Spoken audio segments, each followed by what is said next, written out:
This is the big picture of documentation and the win cases and what the injury awards are based on. So it starts, so I say there's three big categories of documentation. So here's the three big categories. Number one is the top 5 financial drivers. Remember, almost all the insurance companies use injury award software. The most notorious one is Colossus. So these are the top 5 injury award softwares, or injury award categories.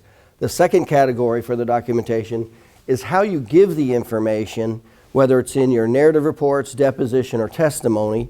You want to give it in 6 steps that tell the story and build the case.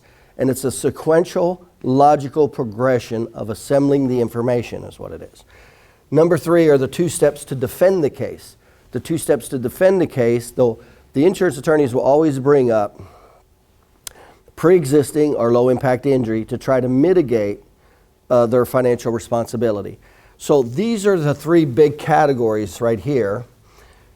Now, when we get into the injury category, what's most important, well, let's do this. So these are the 3 big categories.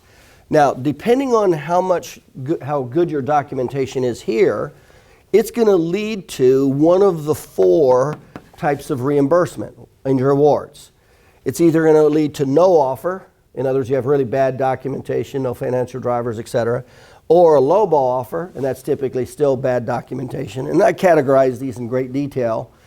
Or if you have pretty decent documentation, it will lead to a highball offer. And these 2 are in the domain of the injury award software. That's based for the average type of case. So you can get higher amounts with better documentation. But to get out of this, to get a policy limit award, you have to bypass the injury award software. And that almost always means you have to take it to a jury. Now, that leads to 4 types of injury awards. So a doctor's documentation can support 4 types of injury awards. Now, there's more than 4 injury awards, but the doctor's documentation supports 4. The 4 injury awards are medicals, the impairment, pain and suffering, and the need for future care. Now, individually, most people are just familiar with medicals. Individually, none of these individually will create a policy limit award. What happens is, when you have the documentation to support each one of these individually, that's when they typically add up to a policy limit award. That's what happens. That's the big picture right there. And of course, we go into the details of how all that works.